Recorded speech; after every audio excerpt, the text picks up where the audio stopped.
સમાચારોમાં હું છું આપની સાથે હિરલ મહેતા। કોમનવેલ્થ ગેમ્સને લઈને મહત્વના સમાચાર સામે આવી રહ્યા છે।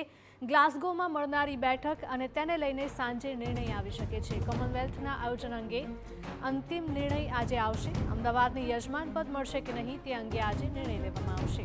સ્કોટલેન્ડના ગ્લાસગોમાં મળનારી મહાસભામાં લેવાશે નિર્ણય। સ્થળ અંગે કોમનવેલ્થ ગેમ્સ મેમ્બરશિપ માટે આખરી મહોર। તો અમદાવાદના નામનો પ્રસ્તાવ લઈને ભારતથી ગયું છે પ્રતિનિધિમંડળ। નાયબ મુખ્યપ્રધાન હર્ષ સંઘવી, પીટી ઉષા ગયા છે ગ્લાસગો ખાતે।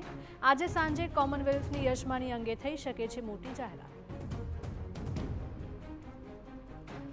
મહત્વના સમાચાર, કોમનવેલ્થના આયોજન અંગે આજે આવશે અંતિમ નિર્ણય। અમદાવાદને યજમાન પદ મળશે કે નહીં તે અંગે આજે આખરી નિર્ણય લેવામાં આવશે। સ્કોટલેન્ડના ગ્લાસગોમાં મળનારી મહાસભામાં આ મહત્વનો નિર્ણય લેવામાં આવશે।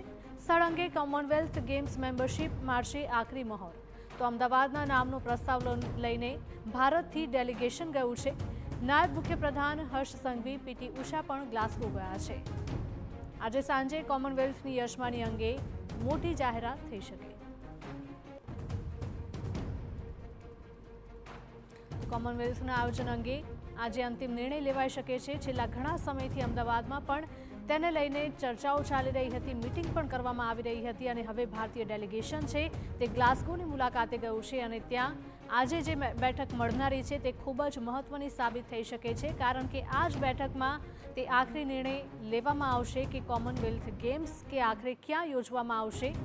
અમદાવાદનું નામ છેલ્લા ઘણા સમયથી ચર્ચાઈ રહ્યું છે। અમદાવાદને યજમાન પદ મળશે કે નહીં તે અંગે આજે નિર્ણય। વધુ માહિતી સાથે અમારા સંવાદદાતા રોનક જોડાયા છે। રોનક, જણાવશો કે ગ્લાસગોમાં આજે બેઠક મળનારી છે અને આજે સાંજે ખબર પડશે કે અમદાવાદને કોમનવેલ્થ ગેમ્સનું યજમાન પદ મળશે કે નહીં, શું વધુ અપડેટ?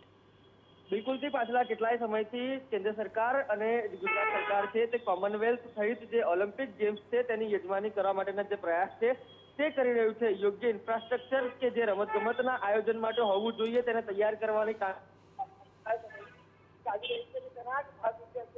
નારણપુરા ખાતે સાવરકર સ્પોર્ટ્સ કોમ્પ્લેક્સ સહિતની જે સુવિધાઓ છે તે તૈયાર કરવામાં આવી છે। આ તમામ બાબતો વચ્ચે થોડા સમય પહેલા કેન્દ્રીય કેબિનેટ દ્વારા કોમનવેલ્થ ગેમ્સની યજમાની કરવા માટેની મંજૂરી આપવામાં આવી હતી। ત્યારબાદ એક પ્રતિનિધિ મંડળ છે તે ગ્લાસગો ખાતે ગયું હતું અને આ પ્રતિનિધિ મંડળમાં ખુદ ગુજરાત રાજ્યના રમતગમત મંત્રી